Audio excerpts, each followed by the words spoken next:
Itu balik lagi, jangankan memakzulkan kan, Nah, bicara bergerak aja belum tentu kan, apalagi memakzulkan. Iya, Bang. berarti hayalan Wah, memakzul aduh itu kacau. hayalan tingkat tinggi Aduh banget gitu aduh loh. Iya. Iya, hayalan tingkat tinggi. Tapi aduh. hayalan mau tingkat tinggi, tingkat rendah ya semua hayalan. Kalau kita membuat analisa politik, itu jangan dari kacamata kita aja. Kita harus melihat dari kacamata para pelaku, Iya iya, terutama pelaku-pelaku kunci. iya. Nah, kalau kita lihat dari kacamata pelaku kunci kan nggak akan salah. Iya Oh, iya. mereka yang Melakukan. melakukan kok, mereka yang punya hitungan, yang mereka Iya yang punya iya kalkulasi kok, gitu. iya Jadi, iya. kalau bicara hak angket ini, sesungguhnya kalau menurut saya, nunggu hasil resmi KPU akan keluar.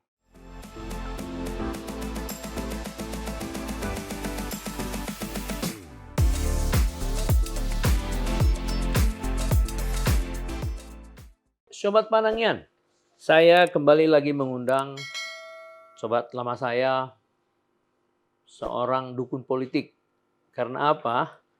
Karena semua yang dia ramalkan, dia prediksi itu terjadi. Yang terbaru adalah Kompas, peneliti senior mengatakan bahwa kemenangan Prabowo Gibran itu bukan disebabkan oleh pemberian bansos yang sangat dianggap ya mempengaruhi orang. Ternyata Kompas menemukan karena pemilihan dari Wapres, karena Gibran. Nah, sementara beliau ini yang dulu mengatakan Gibran lebih pintar, di-capture dari masyarakat, dibandingkan dua cawapres lainnya. Itu yang mengagetkan. Makanya saya bilang dukun politik. Siapa lagi kalau bukan Bung Kodari? Saya sapa dulu. Selamat datang, Bung. Terima kasih, Luar Bang biasa Panangian. Anda Sehat dari selalu. pagi terus. Sehat selalu, Bang.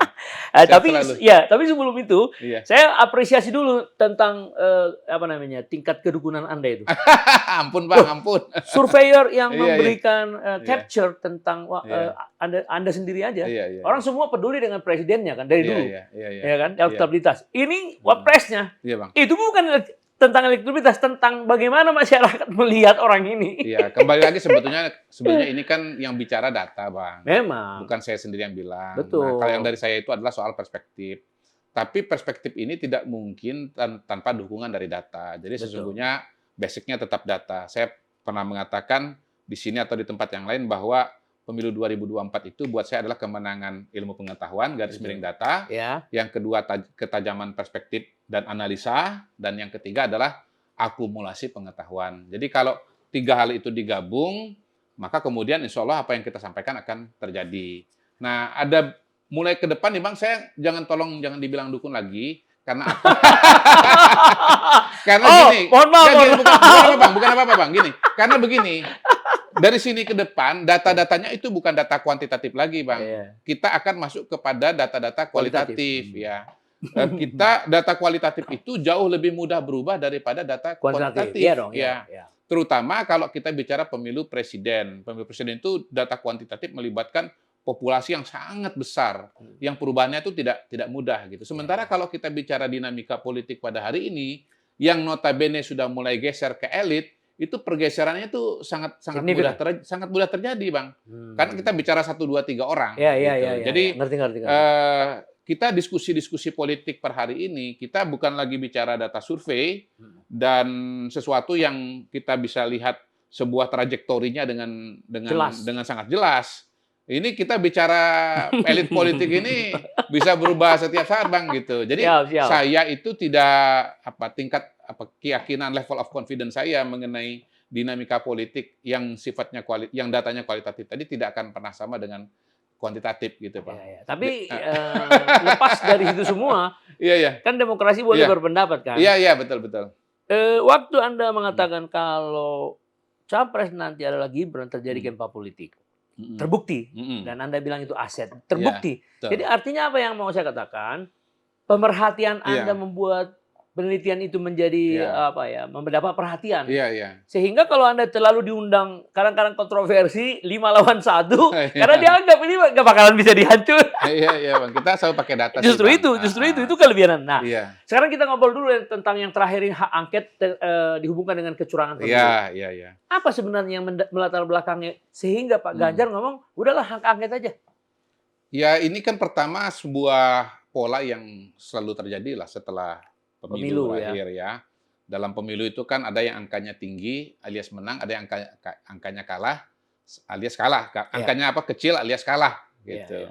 Nah, yang kalah ini biasanya nggak mudah untuk menerima. Menerima, ya. Pertama, ya karena kan mungkin agak sulit untuk menerima kekalahan kan begitu. Yang kedua mungkin saja untuk membangun istilahnya posisi tawar. Jadi kalau istilah teman saya Oh. Nusron, kalau nggak salah di sini dia Ya, bilang ya. kecurangan itu adalah lagu wajib kan begitu kan? Iya, Nah, iya. lagu wajib. Nah, saya perdengarkan lagunya, ada Oh, ya. nadanya Bang. Curang, curang, sekarang juga. Iya. Atau curang, curang, curang yang dalam, curang yang dalam, sekarang juga. Iya, Gitu lagunya, Bang. Ada iya. nadanya Bang. Iya, Gitu. iya. Jadi itu Luar pasti biasa. dinyanyikan oleh Iya. mereka yang kalah. Kalah. Nah, kalau kita bicara kecurangan, sebetulnya kan sekarang ini ada banyak tudingan kecurangan, macam-macam lah, Ya. macam-macam. Tetapi kalau kita bicara hak angket, sesungguhnya hak angket itu adalah ya, hak untuk menyelidiki dari DPR kepada kebijakan pemerintah. Ya, ya. Nah, permasalahannya kan tentu saja apakah KPU itu selaku penyelenggara pemilu adalah bagian dari pemerintah. Bukan. Nah, Dia saya kan independen. ya, saya tidak menyebut nomenklatur yang spesifik, ya biarlah ahli Ya, hukum ya, tata ya, negara ya, yang ya. ngomong. Tapi saya mau mengatakan secara politik KPU itu sekarang sudah ditempatkan oleh konstitusi kita sebagai lembaga yang independen atau mandiri gitu. Tidak atau terlepas dari pemerintah. Nah, ini perbandingannya supaya mudah dengan masa Orde Baru dulu, di mana KPU itu adalah bagian dari Kementerian Dalam Negeri. Kementerian Dalam Negeri Ya. itu di bawah presiden. Jadi ada garis vertikal lah dari Ya. presiden ke bawah. Dan karena dia vertikal, ya garis komando. Ya. Sekarang ini nggak ada Nggak garis vertikal semacam itu. Jadi KPU itu adalah lembaga yang independen, mandiri dia. Nah, yang kedua sebetulnya saya udah pernah jelaskan juga bahwa anggota KPU itu sebetulnya adalah perwakilan dari partai politik. Perwakilan pakai tanda kutip ya. Ya, simpatisan Gitu. lah. Perwakilan. Karena apa? Satu, simpatisan. Yang kedua, Aktivis. dia masuk ke dalam itu melalui ya restu, ya komunikasi, Dengan partai. lobby-lobby dengan pimpinan partai politik. ya, Gitu. Sehingga sebetulnya anggota KPU itu dia pelangi gitu. Ada merah, berwarna, kuning, hijau. Ya. Dan mereka ini sebetulnya saling kontrol, saling mengawasi satu dengan yang lain. Ya. Jadi salah satu wacana, ini penting disampaikan karena salah satu wacana kecurangan itu adalah KPU merupakan alat dan bekerja untuk kepentingan presiden. Pemerintah, Gitu. ya. Nah, turunan dari situ adalah masalah Sirekap atau hitungan elektronik. Ya. Dianggap bahwa hitungan elektronik di mana terjadi angka yang berubah-ubah, angka yang naik gitu. Sebagai bagian dari desain kecurangan Ya. untuk mengalahkan calon presiden. Ya. 03 dan 01 gitu. Ya, yang menariknya adalah nggak pernah dibahas oleh teman-teman dari PDI Perjuangan. Ini kecurangan karena PDI nomor 1. Kan Sirekap ada dua nih. Ada presiden kan, ada PDI, ada pemilu legislatif kan. Jadi yang dipersoalkan presiden aja, legislatifnya enggak gitu. Kalau mau dipersoalkan seharusnya kan dua-duanya kan. Kalau ada masalah, ada kecurangan, kan dua-duanya. Gitu. Jadi dia menerima pileg tapi dia menolak pilpres. Itu dia problemnya kan. Dari awal sudah kelihatan Iya. bagaimana ini adalah sebuah upaya apa ya, kalau istilah saya ya ini adalah ya membangun wacana kecurangan gitu, membangun imajinasi kecurangan. Nah, kalau kita bicara Sirekap, undang-undang kita mengatur ada yang namanya hitungan elektronik, ada hitungan manual. Ya. Nah, yang elektronik ini angkanya berubah-ubah. Kalau menurut saya adalah problem aplikasi ya. Ketika dari foto hasil C1 hasil itu kemudian difoto oleh aplikasinya entah kenapa begitu ya, beda dengan yang fotonya gitu. Iya. Ya, tapi kalau ini masalahnya, menurut saya DPR juga bertanggung jawab. Kenapa? Kenapa untuk hal sepenting ini kok bisa lolos dari pengawasan DPR? Yang ngawasin proses-proses di KPU ini kan DPR. Betul. Dan yang paling berkepentingan kan partai politik gitu loh.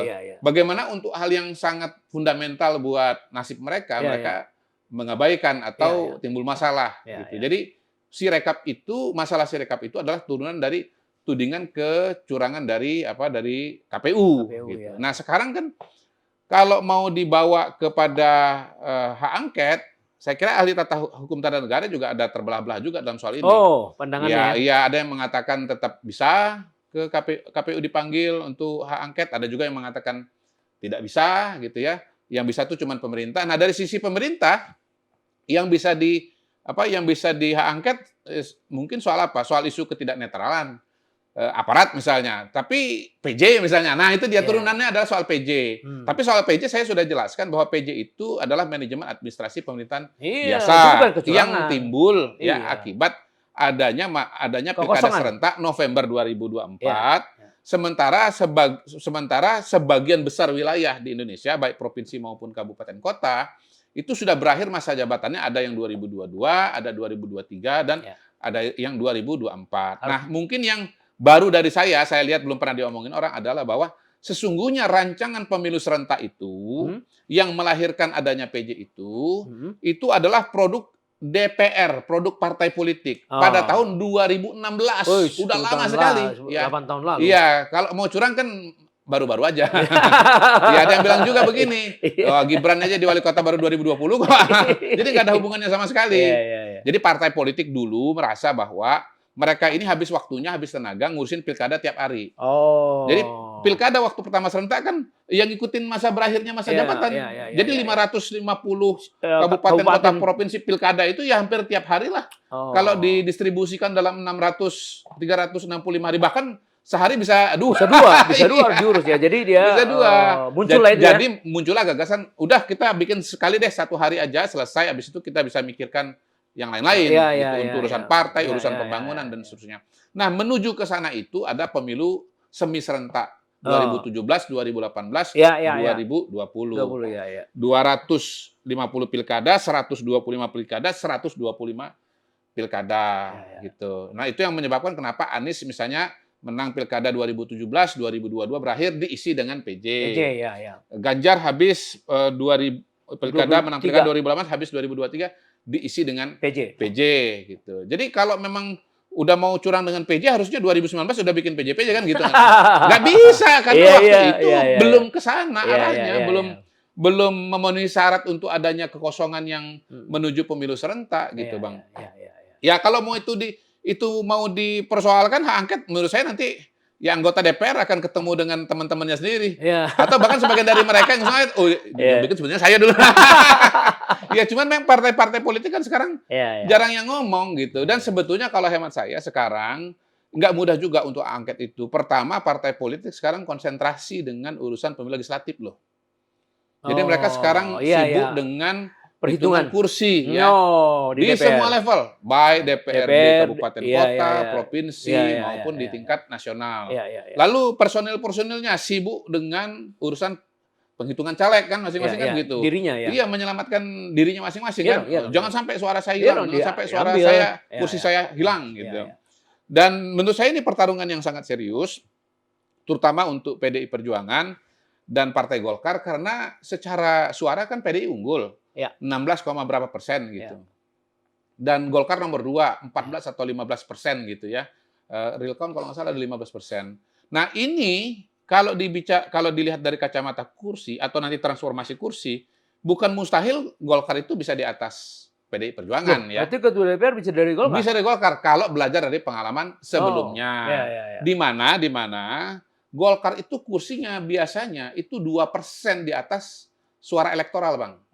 Misalnya tahun 2019, suaranya itu 14%. Tapi secara kursi 16 gitu, ya. Nah, kenapa bisa begitu? Karena Golkar ini kuat di luar Jawa. Yang nilai satu kursi itu sekitar 200 ribuan suara. Lebih rendah. Ya, sementara PDI Perjuangan kuatnya di Jawa. Yang satu kursi itu setara dengan 300 ribu suara. Gitu. Nah, Partai Golkar ini hampir selalu tiap pemilu. Kursinya lebih banyak atau persentase kursinya lebih tinggi dibandingkan persentase suaranya. Nah, ada juga partai yang selalu di bawah, yaitu PKB. Karena PKB itu sangat terkonsentrasi di Jawa Timur dan Jawa Tengah. Gitu. Jadi mereka itu misalnya suaranya 12%, kursinya 10%. Suara 10%, kursinya 8%. Ya, selalu di bawah itu gitu. Dan ini kan tentu menentukan siapa yang akan menjadi penentu ketua DPR ya, DPR. Jadi itu saya kira sudah menghabiskan waktu dan tenaga, energi. Nah, kalau kita bicara hak angket, tentu kita sebetulnya harus bicara partai politik. Nah, sekarang kan yang banyak ngomong ini kebanyakan dari luar partai politik sesungguhnya ya. Kebanyakan dari luar partai politik.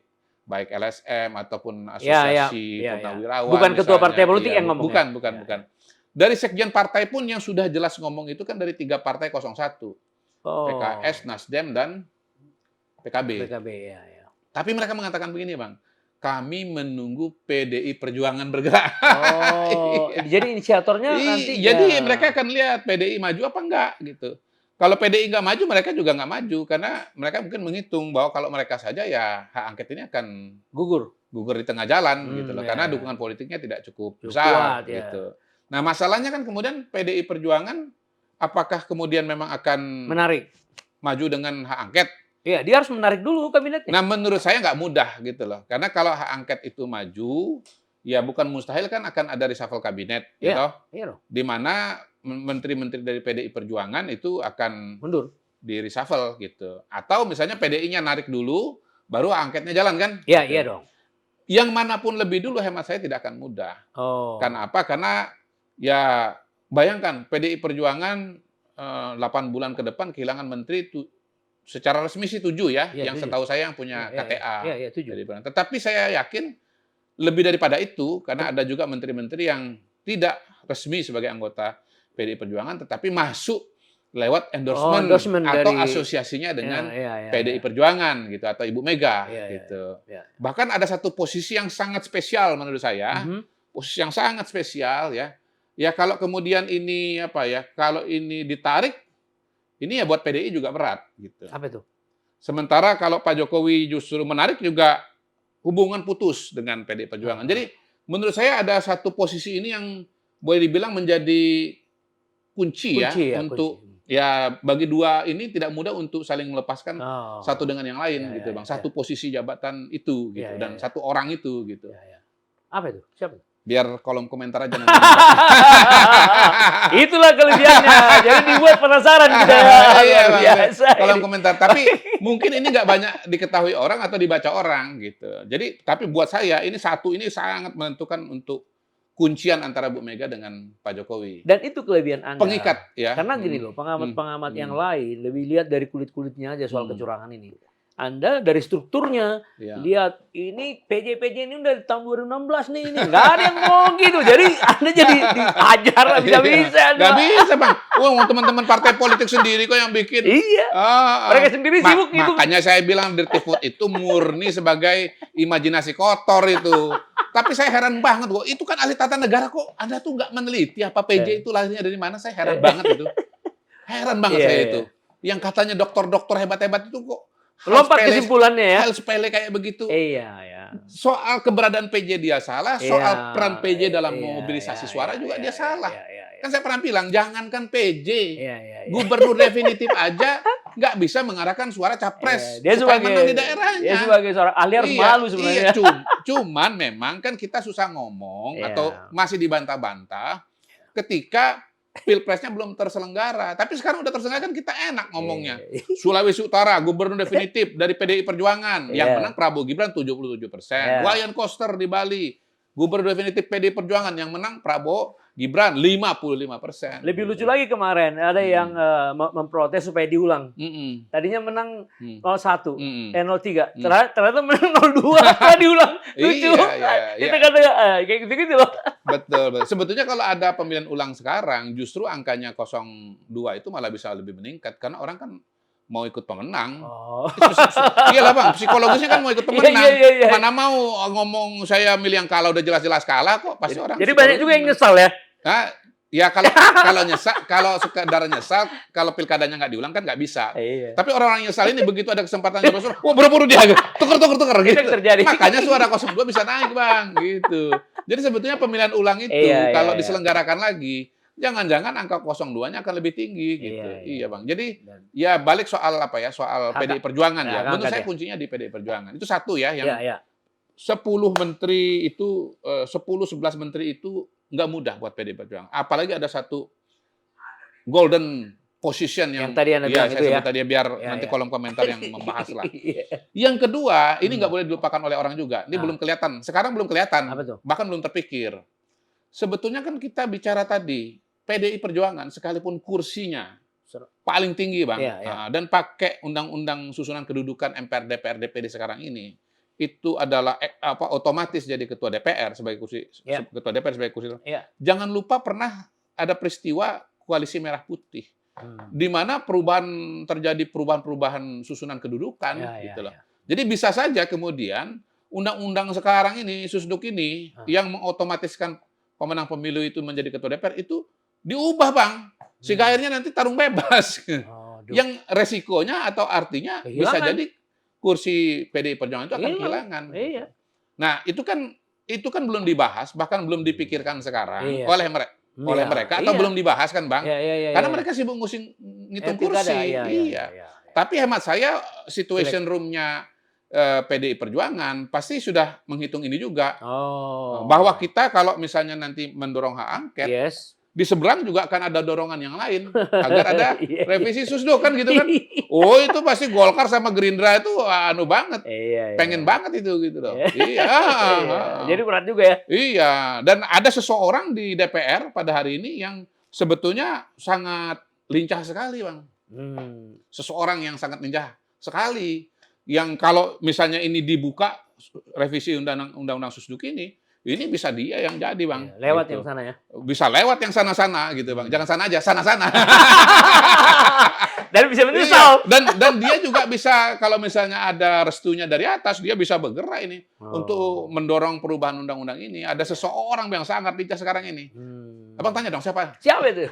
Kolom komentar. Halo. Luar biasa ini. Biar rame, Bang. Ya.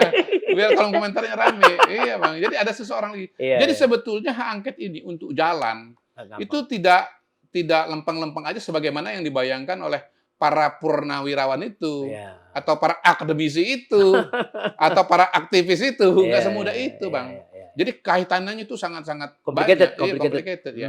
Karena itu kalau kita membuat analisa politik, itu jangan dari kacamata kita aja. Kita harus melihat dari kacamata para pelaku, Iya, terutama pelaku-pelaku kunci. Iya. Nah, kalau kita lihat dari kacamata pelaku kunci kan nggak akan salah. iya. Oh, mereka yang Melakukan kok, mereka yang punya hitungan, yang mereka yang punya kalkulasi kok. Gitu. Iya, Jadi kalau bicara hak angket ini, sesungguhnya kalau menurut saya nunggu hasil resmi KPU akan keluar. Oh. Iya. Tanggal 20 Mei. Iya, 20, Baru ketahuan di situ ya. 10 Maret. 10 Maret. 10 Maret. 10 Maret. Jangan- Baru ketahuan ya. 10 Maret baru kelihatan pergerakan-pergerakannya. Tetapi sebetulnya juga nggak mudah lagi. Karena begitu 10 Maret dari KPU keluar, itu kan punya waktu cuma 3 hari. Kalau ada gugatan, Oh. mau dibawa sama Mahkamah Konstitusi. Oh. Iya, mau dibawa ke Mahkamah Konstitusi. Nah, sekarang tujuannya apa angket ini? Nah, ini ahli hukum tata negara, saya lihat 95% kayaknya udah sama. Bahwa angket itu tidak akan bisa mengubah hasil. Ya, Pak Mahfud juga ngomong gitu. Nah, Tapi bisa dipakai jalan untuk memajulkan presiden. Nah, itu balik lagi, jangankan memakzulkan kan. Nah. Bicara bergerak aja belum tentu kan, apalagi memakzulkan. Iya, Bang. Berarti hayalan. Wah, memakzulkan itu Aduh, hayalan tingkat tinggi Aduh. banget. Aduh. Gitu. Iya. Iya, hayalan tingkat tinggi. Aduh. Tapi hayalan mau tingkat tinggi, tingkat rendah, ya semua hayalan. Jadi kalau hak Aduh. angket ini berjalan hayalan tingkat rendah, itu pemakzulan itu hayalan tingkat tinggi gitu. Karena jauh sekali perjalanan menuju pemakzulan itu. Karena DPR harus disetujui mayoritas DPR. Kemudian harus dibawa ke Mahkamah Konstitusi. Kalau disetujui Mahkamah Konstitusi harus dibawa ke MPR gitu, Bang. Ya, jadi kalau panjang sekali panjang urusannya. ya. Jadi Iya. kalau banyak orang guru besar mengatakan dia guru besar, Hmm. kalau Anda guru terbesar. Nah, Politik. kita realita lapangan aja lah. Oh, iyalah. Tapi jadi terbesar karena apa? Iya. Banyak orang yang sudah profesor pun salah Iya. melihat.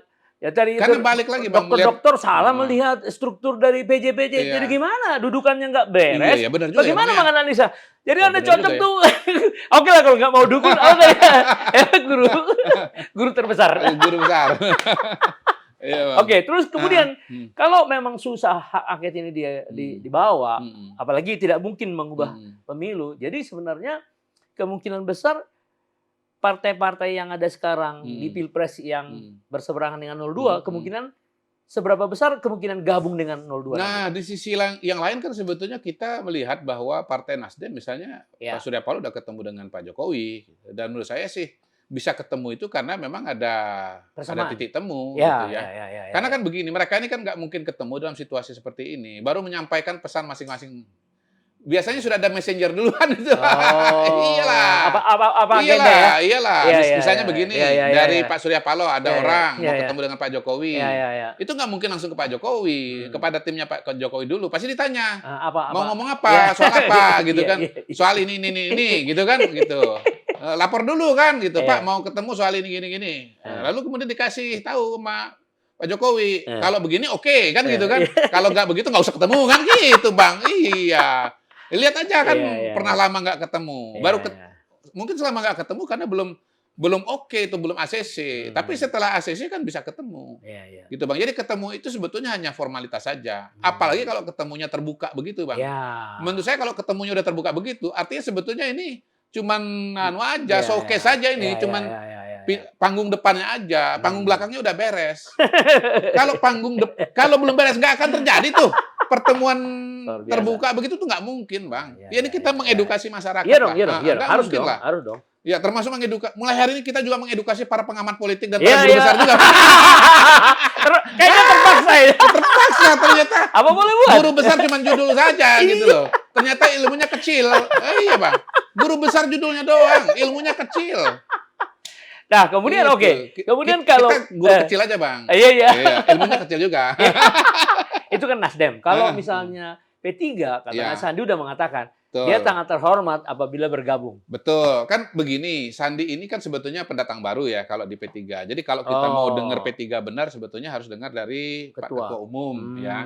Bahkan sebetulnya dari Dewan Pembina atau Zarkasi Nur gitu udah mulai bicara juga gitu. Yang kira-kira nadanya sama dengan Sandiaga Uno. Gitu. Kelihatan kan menolak angket juga kan. Iya. Jadi sebetulnya tapi begini, P3 ini kan pada hari ini juga belum bisa ngomong. Ya, karena belum. Karena kan hasil final kan belum. Ya istilahnya menghormati teman koalisi lah ya. Dalam hal ini PDI Perjuangan. Ya, PDI Perjuangannya belum ngomong, belum kelihatan, ya hasilnya juga belum keluar, ya saya kira P3 ya akan diam dulu soal angket ini. Apalagi sebagai sebuah kekuatan politik DPR, mereka kan paling bungsu, garis miring paling kecil.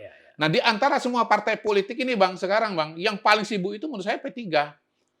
Karena dia riskan banget, tipis banget dia. Kemarin masih 4,09 kan gitu. 4, berapa? Tadi pagi saya lihat 4,000. Itu Bang, hilang satu biji Bang, 4,999.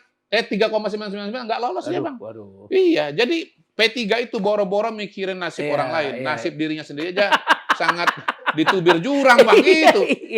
Gitu Bang, kita kan harus lihat dari sisi mereka. Jangan sok-sok menganalisa bahwa ini P3 akan menjadi bagian dari enggak. Saya sih di antara semua pernyataan-pernyataan saya mengatakan P3 itu paling concern pada apa? Pada dirinya sendiri, masuk ke parlemen apa enggak kan gitu. Dan ini P3 ini kalau nggak masuk itu akan mengubah peta suara juga gitu. Karena kursi yang harusnya jatahnya P3 ya, kalau dia lolos PT itu kan otomatis hangus. Dan ini distribusinya bagaimana? Gini-gini lagi teman-teman. Gini semua Bang. Iya Bang. Gini. Udah ilmu nih Bang ya. Udah ilmu. Tarik kecak Bang. Tarik kecak. Gini semua Bang. Iya. Pakai teori-teori lagi tuh. Iya. Semua partai tarik kecak Bang. Gitu dia. Langsung merebut kursinya itu. Jadi ini perjalanan menurut saya kalau bicara Pilpres, bicara partai politik sesungguhnya udah geser dari Pilpres ini ke pemilu legislatif gitu.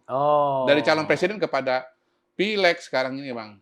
Orang mau ngomong apa lagi sebetulnya tentang Pilpres? Selisihnya udah terlalu jauh. Jauh sekali. Quick count dan real count mirip. Iya, kita belum bisa bilang ya Bang ya. Karena si rekap 70, ini kan si rekap kan lagi dipersoalkan. Kita coret aja lah Bang. Ya kita terima lah bahwa ini lagi dipersoalkan. Boleh. Kita tunggu aja nanti hitungan manual. Tapi saya penuh keyakinan bahwa nanti nggak akan sama itu. Yang jelas begini, yang penting adalah negara-negara sahabat, negara-negara besar di dunia, semuanya udah pada kasih ucapan selamat kok pada Pak Prabowo kok. RRC, Rusia, Turki, Inggris, yang dekat-dekat kita Australia, Singapura, Malaysia, Filipina. Mau ngomong apa lagi kita? Itu udah tanda. Sangat kuat, bukan tanda lagi Bang. Itu adalah pesan politik yang sangat kuat. Gitu. Kalau memang internasional ya. Iya. Kalau ini bermasalah, apa mungkin mereka kasih selamat? Enggak mungkin Bang. Bisa jadi bermasalah dia. Enggak mungkin, iyalah. Kalau dia merasa di sini ada masalah, dia nggak akan kasih ucapan selamat Bang. Ini semua kasih ucapan selamat karena mereka udah nonton podcast Pangangian gitu. Apalagi sudah direkap Guru terbesar sudah di negara ini ya. Oh ini bener nih kayaknya ya. Oh iya, ini datanya jelas ini. Ramalan-ramalan kita 2 bulan lalu semua kena sama dia. Bro. Ente tahu nggak ya? Orang-orang kedutaan itu, terutama seksi politik itu, itu mereka ketemu loh dengan para peneliti, pengamat. Oh iya. Mereka nanya, Mereka gimana suaranya, gimana trennya, gimana dukungan masyarakat gitu. Dan ini ilmu universal. Emang survei cuma di Indonesia? Enggak, Bos. Enggak, ini ilmu di luar negeri. Seantero di dunia sama. Gitu, semua ilmu statistik. Saya ingat kok 2003 saya diwawancara Kompas dan kemudian diwawancara Jakarta Post. Mas Kodari, gimana ini? Kalau nanti hasil surveinya itu salah.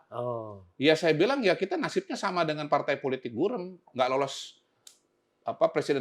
threshold, kita pemilu berikutnya nggak dipercayai. Tapi saya yakin kok statistik ini mau di Amerika, mau di Indonesia, mau di Afrika, ya sama aja lah.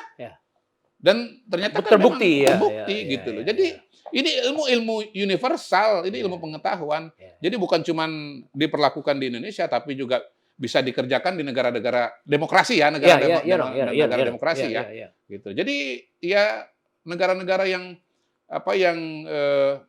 menjadi rekan-rekan Indonesia percaturan global itu kan ya udah tahu lah bahwa kita second-nya kita partnernya nanti Presiden Republik Indonesia Jenderal Prabowo Subianto. Iya, apalagi hari ini sudah dikasih nama jenderal, makin itu. Makin. Loh, masih Menhan aja, Letnan Jenderal diterima di Prancis dengan kehormatan kan, militer kan gitu. Ya jadi kalau ada orang bilang, wah ini Prabowo bermasalah, negara luar tidak akan menerima. Loh, dia dari Menhan aja sudah diterima dengan penuh kehormatan, apalagi sekarang dia jadi presiden. Jadi sebetulnya bicara legitimasi itu tidak jatuh dari langit, tidak mendadak pada hari ini. Ini suatu proses dan kita ngelihatnya nggak boleh hanya pilpres hari ini saja. Waktu dia jadi Menhan bagaimana? Keliling dunia, ketemu di sana, ketemu di sini. Ya jadi artinya gini Bung, ini bagus juga, luar biasa nih Anda punya analisis. Ada juga kesan bahwa persahabatan yang mereka sudah jalin itu dulu, sehingga mereka harus buru-buru nyari kepastian dia menang dari segi macam-macam ya statistik. Akhirnya berlomba-lomba juga mereka datang ya. Siapa itu? Contoh misalnya Cina duluan kan kalau nggak salah ya. Iya. Itu kan tanda persahabatan kan itu. Inggris juga menyusul. Betul. Ya kemarin Turki dan segala. Jadi itu maknanya itu apa itu? Ya, mereka ingin menunjukkan kepada membangun hubungan baik dengan Indonesia dan artinya apa? Memang mereka ini melihat Indonesia ini sebagai sebuah kekuatan sosial, politik, ekonomi yang nyata ya, bukan hanya hari ini loh ya, tapi ke depan 2045 gitu. Sebetulnya begitu banyak apresiasi, hemat saya bukan hanya pengakuan pada masa kini, tetapi juga pengakuan pada masa depan. Ya itu kalau mereka cepat-cepat, kenapa saya ditanya, kenapa cepat-cepat?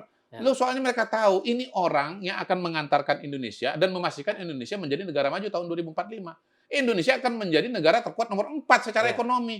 Apa mereka nggak baik-baik dari sekarang, Bos? Pasti mereka baik-baik, Bos. Masuk, mereka mikirnya sampai 20 tahun yang akan datang. Mana ada negara cuma mikir tahun depan atau 2 tahun lagi. Nggak ada. Negara tuh proyeksinya tuh 20 tahun, 50 tahun, 100 tahun. Itu, Bang. Jadi mereka ini melihat Indonesia akan jadi negara besar, 4 besar secara ekonomi, 5 besar secara ekonomi, tahun 2045.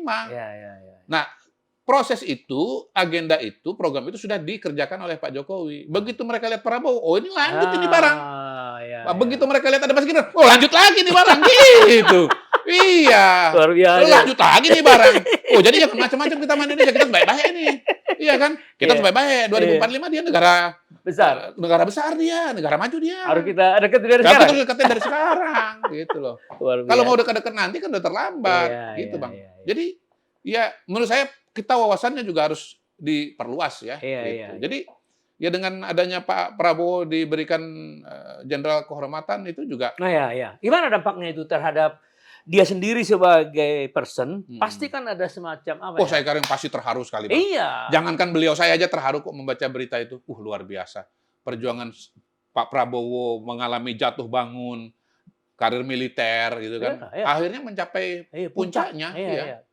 Mencapai puncaknya. Dan bintang 4 disematkan oleh Pak Jokowi. Wah, yang mantap tuh bukan cuma ini yang dipasang. puk Iya, gitu Bang, iya. gitu Iya, Bang. memang. Mantep banget Bang. Ekspresinya itu. Iya Bang, Dan luar kemudian biasa. Pak Jokowi Mhm. membongkar rahasianya bahwa ini tahun 2022 sudah dikasih bintang. Jadi ini implementasinya ini Ya, ya. dibikin sekarang setelah pemilu. Iya, iya, iya. Jadi artinya apa? Coba kita bayangkan dulu ketika si Anies menilai dia 1:11 dan si Ganjar menilai dia 11/100 Bang. 100, ya. ini bawa 10. Sementara presiden menilai dia bintang maha tinggi. Aduh, luar biasa orang ini. Berarti nggak tahu dia rahasianya. Betul Bang. Jadi Pak Prabowo kan kalau ditanya apa kontribusinya, hemat saya sebetulnya ya besar lah ya. Pertama dia kan membangun postur Kopassus. Ya, ya. Dia juga membangun Kopassus menjadi pasukan elit yang sangat disegani. Punya prestasi internasional loh. Waktu membebaskan sandera di Mapenduma di Papua. Dan waktu itu Kopassus dibandingkan dengan Special Forces terkenal dari negara-negara lain, dibandingkan dengan SAS dari Inggris, dibandingkan dengan Jerman, saya lupa namanya apa gitu, Navy SEAL segala macam begitu. Kemudian pertama kali Indonesia menginjakkan kaki di puncak Kartens, bukan Kartens, gunung tertinggi di dunia, Himalaya. Ya, Kartens ya, Himalaya ya, itu kan Kopassus dan Pak Prabowo yang menjadi pelopornya gitu. Dan yang jelas begini sih, kalau saya pribadi nih ya, menurut saya memang sangat layak diberikan tanda kehormatan dan jasa yang luar biasa. Karena apa? Peran beliau itu loh dalam penanganan COVID loh, yang banyak orang nggak menyadari bahwa beliau bagian dari pemerintahan sebagai mantan calon presiden yang punya masa begitu banyak, pendukung begitu banyak, itu mendukung penuh proses pemulihan COVID oleh Pak Jokowi ya. Seandainya beliau waktu itu tidak bergabung dengan Pak Jokowi atau misalnya di pemerintahan tapi kemudian balelo, lalu kampanye dia mengeluarkan pernyataan menolak vaksin, menolak PSBB, lalu rakyat keliaran tanpa imunitas yang tinggi, terjadi tingkat penularan yang tinggi, rumah sakit kewalahan, banyak yang mati karena tidak tertangani Bang. Gitu. Nah itu harus disadari bahwa itu menyelamatkan nyawa banyak orang dan menyelamatkan ekonomi Indonesia. Sehingga ekonomi Indonesia menjadi salah satu yang terbaik di dunia pada hari ini. Itu saja hemat saya sudah sangat menjustifikasi Pak Prabowo untuk mendapatkan bintang ini ya, penghargaan dari presiden. Nah, penghargaan dari presiden ini kan sebetulnya harus menyesuaikan juga dengan konteks orang tersebut kan Bang. Iya dong. Mungkin kalau seniman lain, seniman kan nggak mungkin dinaikin pangkat jadinya kan ya. Kecuali kalau ada istilah seniman kecil harus seniman besar, nggak bisa juga kan. Atau seniman peringkat 1 menjadi peringkat 5, nggak ada masalahnya gitu kan Bang, nggak ada masalahnya gitu. Jadi menyesuaikan juga dengan karena militer ya, pangkat lah, pangkat. Nah ini Bang ya, saya bacakan syarat menerima tanda kehormatan didasarkan pada pasal 25 Undang-Undang 20 tahun 2009. Jadi mengacunya kepada Undang-Undang Nomor 20 tahun 2009, bukan undang-undang yang lain, karena ada orang yang menganalisa dari undang-undang yang lain. Berarti dia enggak. Syaratnya ya WNI atau seseorang yang berjuang di wilayah yang sekarang menjadi wilayah NKRI. Kalau saya tangkap ini nggak harus orang Indonesia Bang, bahkan seseorang yang berjuang di wilayah yang sekarang menjadi NKRI. Iya kan, bisa aja warga negara asing tapi dia membantu Indonesia misalnya. Kemudian memiliki integritas moral dan keteladanan. Ketiga, berjasa terhadap bangsa dan negara. Tadi masuk. Udah masuk. Soal COVID itu, Bang. Luar biasa itu kontribusinya. Berkelakuan baik, setia dan tidak mengkhianati bangsa dan negara. Tidak pernah dipidana penjara berdasarkan putusan pengadilan yang telah memperoleh kekuatan hukum tetap karena melakukan tindak pidana yang diancam dengan pidana penjara paling singkat 5 tahun. Gini loh, kalau kita bicara masalah hukum, kasus hukum, pasti Pak Prabowo ini udah selesai. Paling tidak semenjak beliau menjadi calon wakil presidennya untuk Ibu Megawati 2009.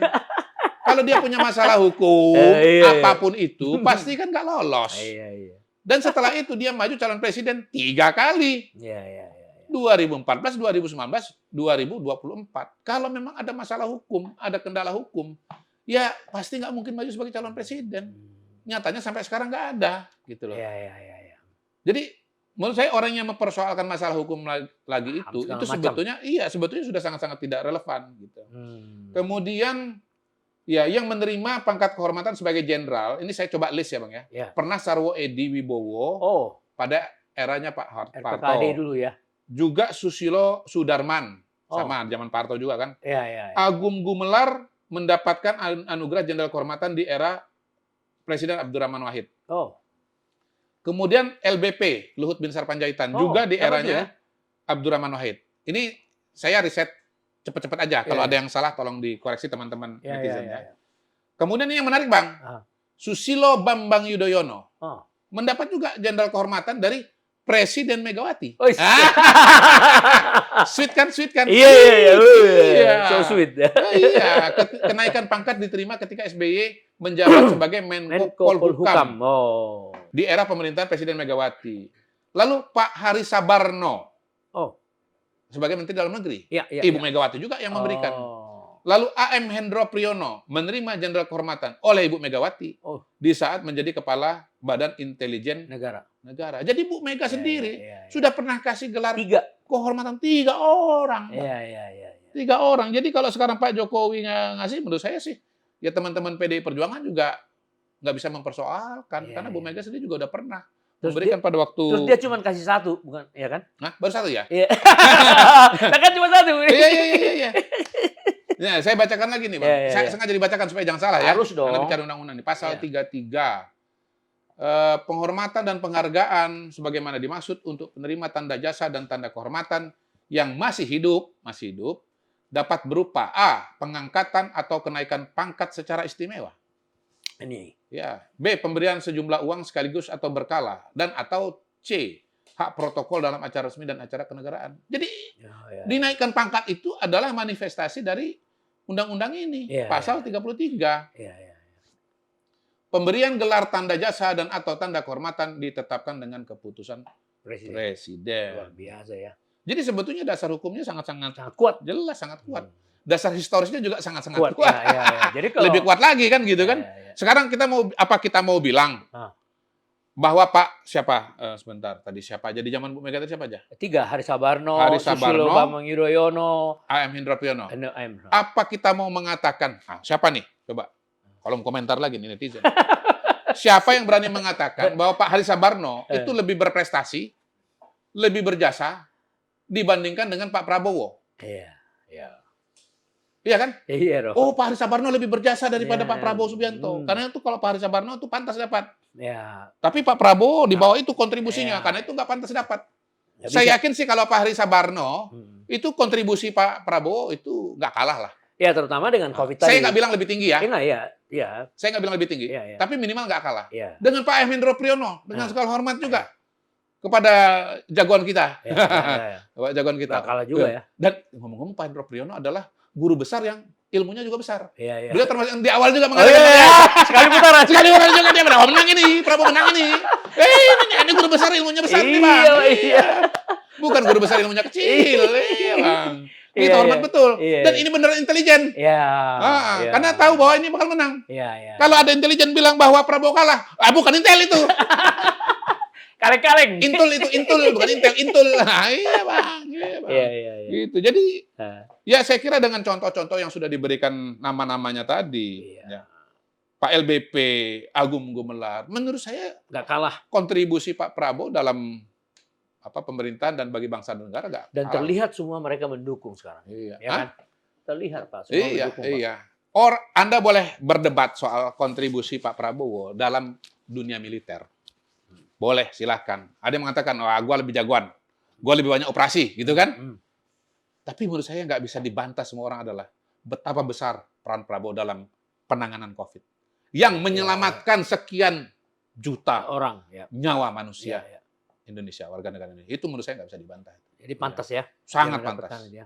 Sangat pantas. Apalagi kalau mau kita tambahkan begini, beliau akan jadi Presiden Republik Indonesia. Iya. Loh iya dong, Presiden harus kuat, harus berwibawa. Iya. Dia adalah Panglima tertinggi. Iya. Panglima tertinggi, Bang. Namanya Panglima tertinggi. Iya. Masa Panglima tertinggi pangkatnya lebih rendah daripada Panglima TNI? Iya. Dari KSAD?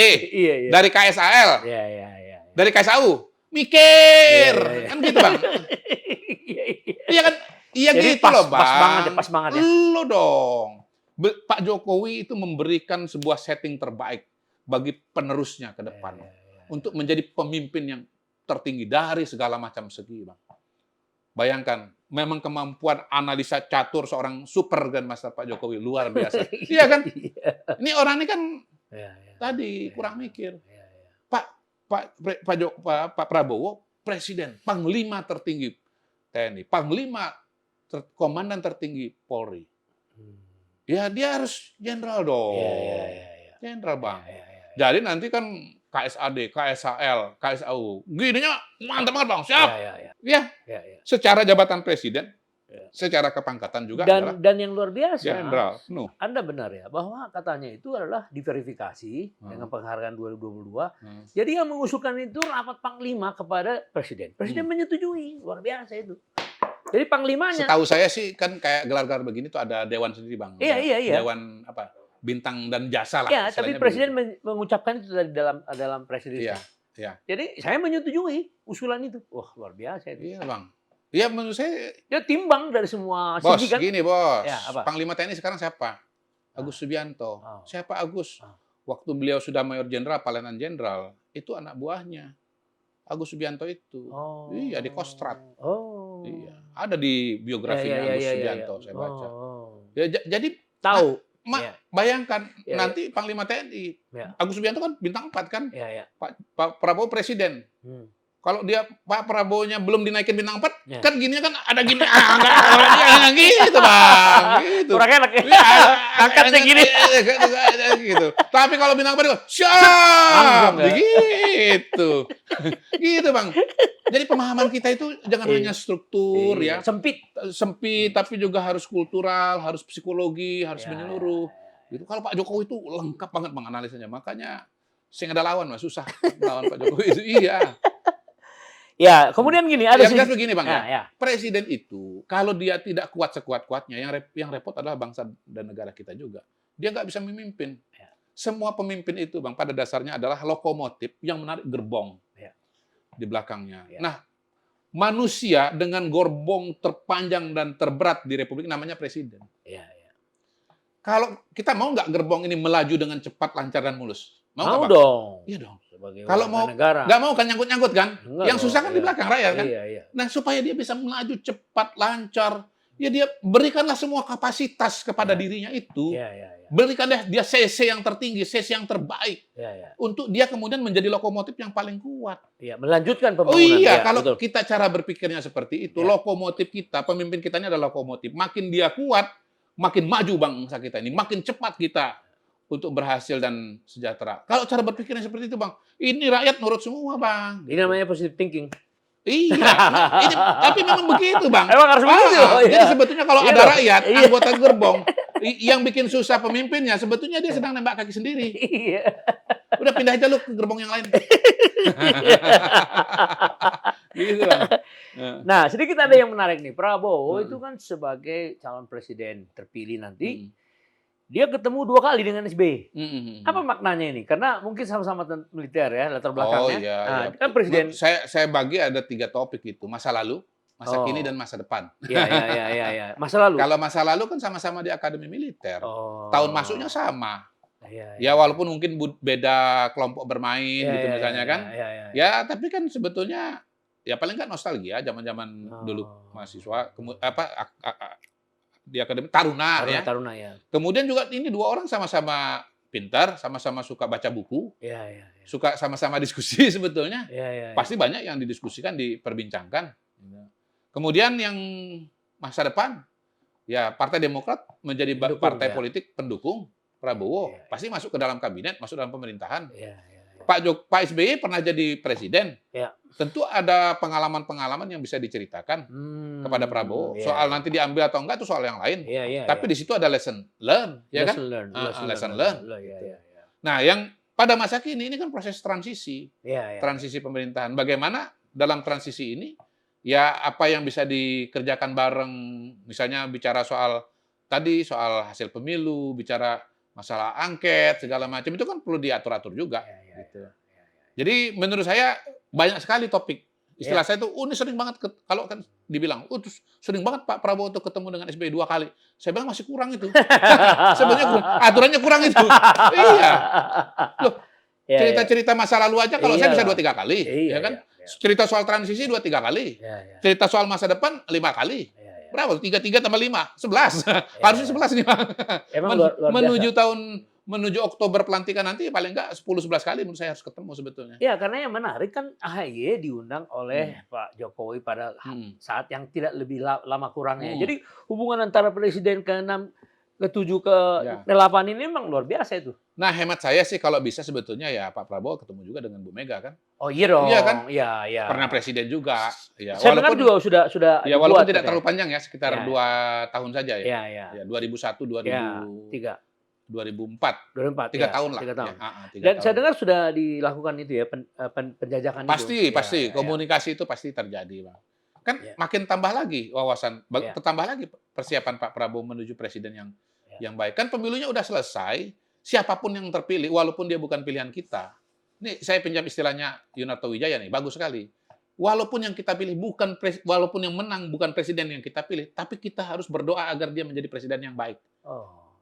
Bagus itu, Bang. Iya, luar biasa itu. Itulah yang namanya penumpang gerbong yang baik itu, Bang. Iya, iya, iya. Ya. Walaupun ini masinis bukan pilihan saya, Ya, tapi karena dia sudah dipilih oleh mayoritas penumpang gerbong sebagai masinis, ya sudah kita doakan, kita dukung dia agar menjadi masinis yang terbaik. Dan terlihat juga dari survei yang terakhir kan sama semua. Hmm. Walaupun di tengah dulu sedikit ada bedanya kan dengan kita ya. Hmm. Dengan yang banyak ya. Oh, quick count banyak Ya, sama, Bang. ya. Survei terakhir masih beda juga, Bang.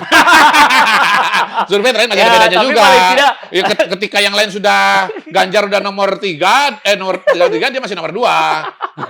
Tapi paling tidak kan Quick count terakhir. sama. Oh Ya, iya. kita nggak usah ngeliat ke belakang. Iya, Kita lihat iya. titik quick count itu aja lah. Iya, iya. Untung juga, terima kasih juga. Iya, iya. Carta politika sama. Kalau beda repot juga kita nanti. Nah, sekarang Bisa AHY masuk Jadi ke bahan perdebatan. kabinet dan sepertinya dari gestur dia ya, dia sangat respect dengan keputusan Pak Jokowi itu ya. Sangat senang. Nggak senang ya. Iya, sangat, senang. ya, Ya. yang gembira dan sehingga ketika Pak Jokowi katanya yang mempertemukan Hmm. mereka dengan Muldoko. Ya ini kan Luar biasa itu ini Pak kan- Jokowi ini kan menurut saya ini lembaran penting sekali buat Mas Demokrat. AHY ya dan Demokrat Ya, ya. Tapi terutama Mas AHY. Kenapa? Oh, Mas AHY itu dia calon pemimpin bangsa ya. Dia punya partai politik. Yang relatif belum dia punyai adalah pengalaman ya, pengalaman papan atas lah Ya, di pemerintahan. ya. Nah, pengalaman papan atas itu cuma Sekarang. bisa dia dapatkan dalam 2 pilihan, dalam 2 situasi. Kepala daerah Oh, atau menteri. Menteri, Kepala daerah masih lama dan Ya, belum pasti. ya, Yang sudah pasti dan cepat adalah menteri. menteri gitu. Ya saya kira ini adalah jalan hidup beliau juga lah bahwa Ya, kemudian akhirnya peluang itu menjadi terbuka kan. Dan menurut saya ini sudah dilihat dan ditunggu lama gitu. Ya, tapi saya melihat Jokowi memang luar biasa. Hmm. Apa namanya? Itu termasuk rekonsiliasi juga kan. Betul, Ya. betul. Bisa dibaca dari kacamata iya dong, rekonsiliasi. iya dong.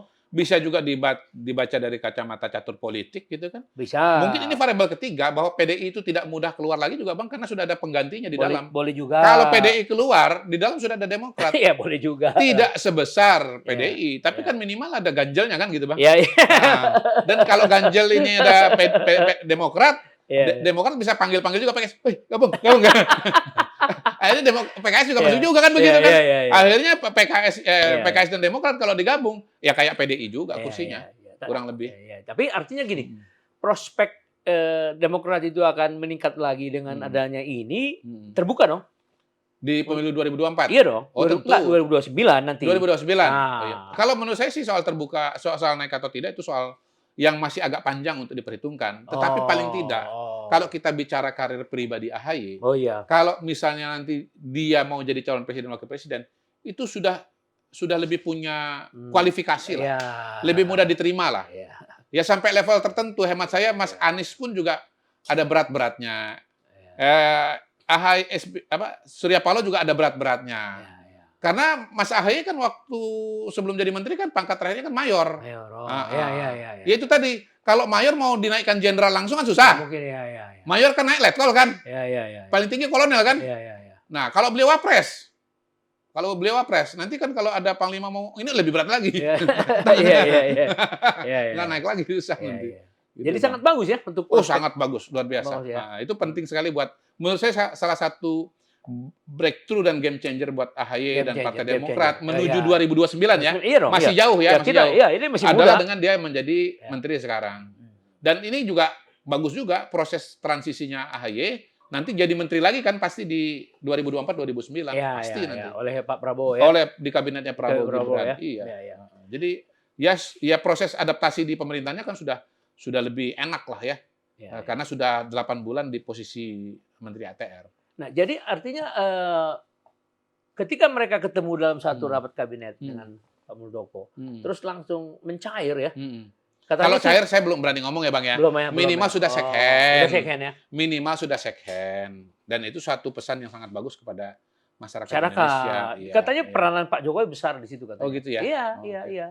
Jadi mungkin ya dikasih pandangan lah. Nah, iya. Pasti. Sehingga Hmm. dengan gesturnya apa juga. Iya, iya. Dan dengan ini sebetulnya akhirnya juga cerita mengenai Demokrat versi Medan juga tutup buku sih saya kira ya. Iya toh? Iya toh? Iya. Iya sih. Aduh, tutup buku dah sudah itu. Nggak mungkin lagi lah ini sudah masuk ke kabinet kok gitu. Iya. Ya, Jadi sudah-sudah lah, gitu ya. sebetulnya ini happy ending lah buat Ya, Partai happy Demokrat. Nah, iyalah. Happy ending. Nah. Dan tentu bahagia dong Pak SBY kan. Pasti. Iya dong, pasti. iya kan? Ya, AHY bahagia, SBY juga bahagia, keluarga besar Demokrat juga bahagia. Karena ini kesempatan yang ditunggu sudah lama saya lihat sih. Iya, iya. Ya, jadi selama ini kan belum bisa masuk karena variabel eksternal gitu. Iya, iya. Seperti ARA dulu nggak bisa masuk gara-gara variabel eksternal kan. Oh. Ya bukan karena Pak Jokowinya yang nggak mau kan, Iya, variabel eksternal iya. kan gitu. Mengambil keputusan itu ya. Iya. Nah, tapi ada yang mengatakan ini hubungan antara Jokowi dengan Ibu Mega menjadi agak sedikit tambah berat Karena dengan AHY masuk. bisa jadi, bisa ya, bisa enggak. Oh, bisa ya, bisa. Bisa ya, bisa enggak kan gitu. Ya. Kalau mau dibilang lebih berat lagi sih, ya menurut saya enggak juga ya. Karena yang sebelumnya udah berat. Yang berat kalau sebelumnya udah berat-berat, jadi ringan, Bang. Ya kalau udah 10 kilo, Bang, ditambahin 1 kilo, beda tipis itu. Iya, tapi kalau misalnya belum ada yang 10 kilo, 1 kilo itu berat, kan gitu. Ini kasus beda tipis lah ya. Iya. Beda tipis lah. Makanya kemudian masuknya Demokrat itu kan juga menimbulkan pertanyaan. Ya. Apakah PDI Perjuangan akan menarik kabinet menteri-menterinya atau tidak? Keluar dari kabinet atau tidak? Gitu. Tapi ini kan kita ngelihat dari satu sisi. Saya selalu mengajak, dan di awal tadi saya udah ajak, lihat dari sisi yang lain. Jangan hanya dari kacamata yang sini loh, tapi kacamata yang sini juga bagaimana. Nggak mudah juga. Nggak mudah. Karena resiko-resiko politiknya juga sangat-sangat besar. Gitu. Jadi sekali lagi kita harus mencoba membaca dari kacamata PDI dan Bu Mega, apa yang dianggap penting lah ya. At the end of the day, menurut saya, akhirnya kita harus sampai ke level itu. Semua analisa harus berakar dan berpijak pada realita. Berangkat dari situasi dan kondisi di lapangan. Jangan cuma imajinasi, ya, apalagi halusinasi. Ya bisa salah semua itu. Kalau sudah salah nanti ya ngelesnya macam-macam. Itu kebiasaan itu ya, kebiasaan banyak orang itu. Ngelesnya macam-macam nanti. Mas Saeb sekarang saya tetap lawan Pak Jokowi kan begitu kan. Oh. Yang soal Prabowo Gibran gimana nggak dibahas? Soal mengalahkan Prabowo Gibran nggak dibahas. Gitu. Ada juga unsur malu lah Pak. Hah? Unsur malunya juga ada. Ya. Maklum lah. Saya no komen. Iya. Abang aja komentar. Saya sebagai independen. Abang aja komentar sama Iyalah, saya sama sebagai independen netizen. lah. Kita memahami perasaan. Iya Iya kan?